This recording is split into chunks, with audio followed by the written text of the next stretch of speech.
Welcome to KR engineering and career guidance YouTube channel subscribe చేయండి, like చేయండి, share చేయండి. మరి మాక్ రౌండ్ మనకు అంటే ట్రయల్ రౌండ్ అంటాం దీన్ని. ఎంసెట్లో మాక్ రౌండ్ కోసం గతంలో కేఆర్ గైడెన్స్ కన్వీనర్ గారికి రిప్రజెంట్ చేయడం జరిగింది. మరి లాస్ట్ ఇయర్ నుంచి మీకు మాక్ రౌండ్ కూడా ఇంప్లిమెంట్ చేయడం జరిగింది.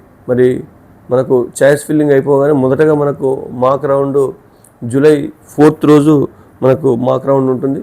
మాక్ రౌండ్ అంటే మీకు మొన్న ఆల్రెడీ జోసాలో చూశారు మాక్ రౌండ్ 1, 2. జస్ట్ అదేవిధంగా మీకు మాక్ రౌండ్ అంటే మీరు పెట్టిన చాయిస్ ఫిల్లింగ్లో మీకు ఏ సీట్ వచ్చే అవకాశం ఉందనేది కొంతమేరకు అవగాహన వచ్చే అవకాశం ఉంది.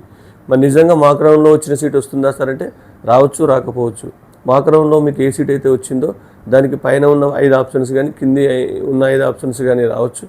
మరి ఎందుకు సార్ మేము మాక్ రౌండ్లో వచ్చిన సీట్ ఎందుకు ఒరిజినల్ రౌండ్లో రాదంటే మాక్ రౌండ్లో తర్వాత కూడా మళ్ళీ చాయిస్ ఫిల్లింగ్ మనకు ఎడిట్ చేసుకునే అవకాశం ఉంటుంది. కాబట్టి చాలా వరకు మీరు ఎడిట్ చేసుకోకపోయినా మీకంటే ముందు ర్యాంకర్స్, వెనక ర్యాంకర్స్ ఎడిట్ చేసుకోవడం వల్ల మీరు కొంత వెనక్కి వెళ్ళే అవకాశం కూడా ఉంటుంది. కాబట్టి మాక్ రౌండ్లో వచ్చిన సీట్ని కేవలం ట్రయల్ రౌండ్గానే చూడాలి. అంటే ఇది ఒరిజినల్ రౌండ్ కాదు.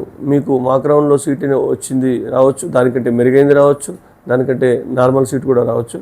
మాక్ రౌండ్లో వచ్చిన సీట్ కూడా అలాట్ అయ్యే అవకాశం అయితే ఉంది. కాబట్టి మాక్ రౌండ్లో సీట్ వచ్చింది కదా, మేము మార్చాల్సిన అవసరం లేదని మీరు ఫ్రీగా కూర్చోవాల్సిన అవసరం లేదు. మాక్ రౌండ్ తర్వాత కూడా మనకు ఒకవేళ సీట్ వచ్చే అవకాశం లేకపోతే మళ్ళీ ఎడిట్ చేసుకునే ఛాన్స్ కూడా ఇచ్చారు. కాబట్టి మాక్ రౌండ్ అనేది మనకు ఒక అంచనాకు మాత్రమే పనికి వస్తుంది. కాబట్టి కేవలం మాక్ రౌండ్ మీద ఆధారపడి మీరు సీట్ని ఎక్స్పెక్ట్ చేయొద్దు. మాక్ రౌండ్ తర్వాత మళ్ళీ కొంత ఎడిట్ చేసుకొని మీకు అనుగుణమైన వెబ్ ఆప్షన్స్ పెట్టుకునే ప్రయత్నం అయితే చేయండి. ధన్యవాదాలు.